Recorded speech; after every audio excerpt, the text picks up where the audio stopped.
I'm Michael with Pacific Fly Fishers, and today we're talking about our popular quick release chironomid indicators. And they come in 3 different sizes and a few different colors, small, medium, and large. And medium is definitely the most popular. But these indicators are used most commonly for chironomid fishing, and chironomid fishing when you're fishing at depth, so over 10 feet deep, 10, 15, 20 feet deep. And the reason they're so useful is that they're set up so that when you have your fly that far away from the indicator, with a traditional indicator, you set the hook and you go to reel the fish in, and the indicator hits the tip of the rod, and you still can't get to your fish because it's 15, 18 feet away. So with the quick release chironomid indicators, you set the hook and it pops free and slides down. So now it slides all the way down to the fish. You can net the fish like normal. So super handy. They're used today with chironomids and also with balanced leeches.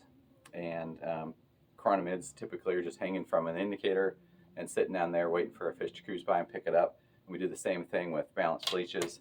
If you're not familiar with them, they're designed to fish horizontally in the water column like this and just sit there and right underneath the indicator, and they're very effective.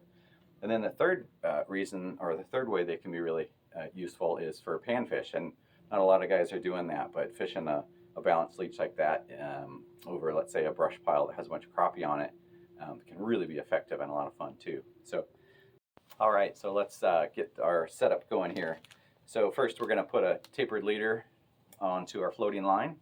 And I really like these Rio indicator leaders. They're just really good at turning over indicators. Imagine that, which is what we're doing here. So that works great. Or Umpqua's power taper leaders are equally good at that. Or just any tapered leader like the Powerflex leaders from Rio works just fine as well.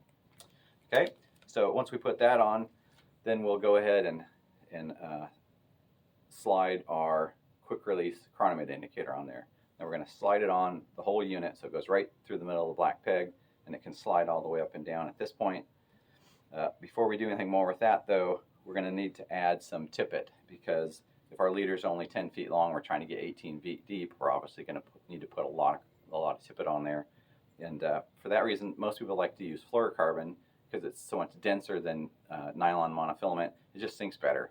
And we're going to want that when we're fishing little tiny chironomids, and it takes a while for them to sink on their own as it is. So to attach the fluorocarbon, you can just tie it right to the leader if you like, or these tippet rings are very handy for that. They're just tiny little rings.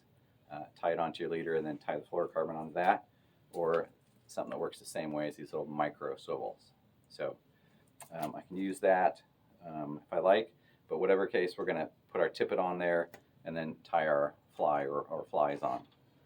To determine the depth, we can take some forceps, locking forceps, and clamp them onto our fly and send them into the water straight down until you feel them hitting the bottom.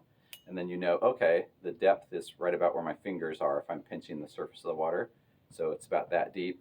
I want my indicator to be, if it was 18 feet to the bottom, I want it to be about 16 feet. So I'm going to slide it down a couple feet, and I know now, okay, that's where I want my indicator to be. So I can take these guys off, and I know my indicator wants to go right here. So to do that, I just pop the peg out of the indicator, catch a little loop of the leader, put the peg back in with the loop of leader just barely sticking up there. I don't want the loop to be so big it can go over the peg, because it can not come undone when I need it to.